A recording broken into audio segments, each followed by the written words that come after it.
Hello दोस्तों, Apple से YouTube channel में आपका फिर से स्वागत है।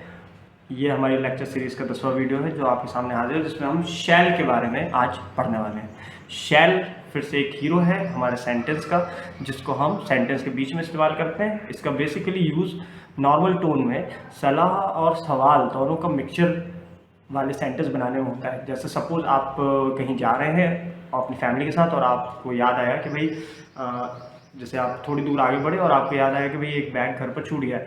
अब उस बैग के लिए आपको बोलना है कि क्या मैं ले आऊँ या मैं जाऊँ, तो वहाँ पर आप किस तरह से बोलोगे। इस टाइम पर आपके लिए हेल्प करने कौन आता है? शैल आता है इंग्लिश में।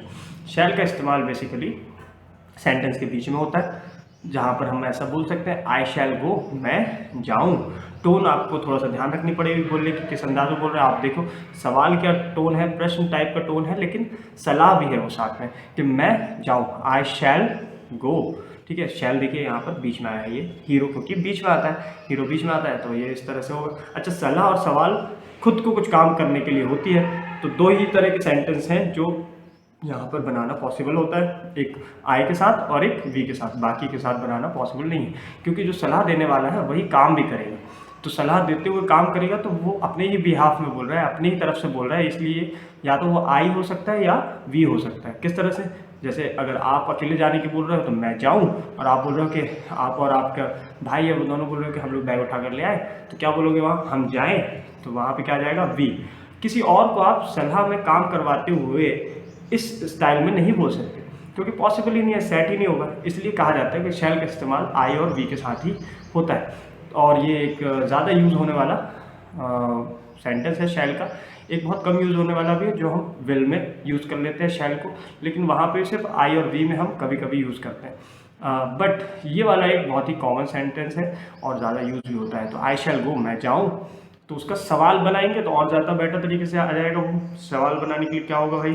सवाल इस तरह से बनता है कि हम जो हीरो है उसको उठाकर क्या कर देते हैं? आगे कर देते हैं। तो क्या हो जाएगा? शैल आई गो, क्या मैं जाऊँ। या फिर यहाँ बोल रहे हैं हम, जैसे शैल आगे चला गया, हीरो है, हीरो कहाँ जाता है सवाल बनाने के लिए? सेंटेंस में सबसे आगे, वो उसको रिप्रेजेंट करने लगता है। तो कहने का मतलब वो हीरो जंप करके आगे जाएगा तो हमारा सवाल बनता है। तो यहाँ पे कैसे बनता है? शैल आई हेल्प, क्या मैं मदद करूँ। यहाँ पे कैसे बनेगा? शैल आई गो, क्या मैं जाऊँ। इसी का वी के लिए लेंगे तो कैसे बनेगा? वी शैल गो, हम जाएं। सवाल बना लो, शैल वी गो, क्या हम जाएं। ठीक है, और अगर मदद के लिए पूछना है तो शैल वी हेल्प, क्या हम मदद करें। आई होप ये चीज़ें क्लियर हो रही होंगी और आपको कुछ नया भी सीखने मिला होगा। जल्दी से इसकी बात पर वीडियो को लाइक कर दें। यहाँ पर फिर हम देखते हैं कि नेगेटिव कैसे बनाना है। सेम रूल जैसा हमने कैन के साथ पढ़ा था, शुड के साथ पढ़ा था, विल के साथ अभी तक पढ़ा है, और वुड के साथ भी हमने देख लिया है, वैसे ही हम यहाँ भी करने वाले हैं कि यहाँ पे हम क्या देखेंगे कि नॉट लगाना है। नॉट को हमने कहा था कि अकेले आने में डर लगता है, तो वो हीरो के सपोर्ट के साथ वहाँ पर आएगा। यहाँ पर बस वो आएगा उसी के साथ। तो आई शैल प्ले, मैं खेलूँ, इस तरह से आप बोल सकते हो आई शैल प्ले। अब मैं बोलूँ कि मैं नहीं खेलूँ, तो कौन आ गया बीच में?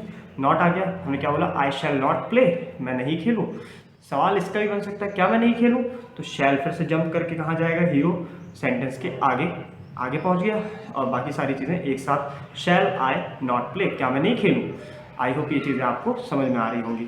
एक दो और एग्जाम्पल ले सकते हैं कि आपको कुछ भी बोलना है। मैं आऊँ तो किस तरह से बोलोगे? आई शैल कम, मैं आऊँ। ठीक है, क्या मैं आऊँ? सोचिए क्या होगा?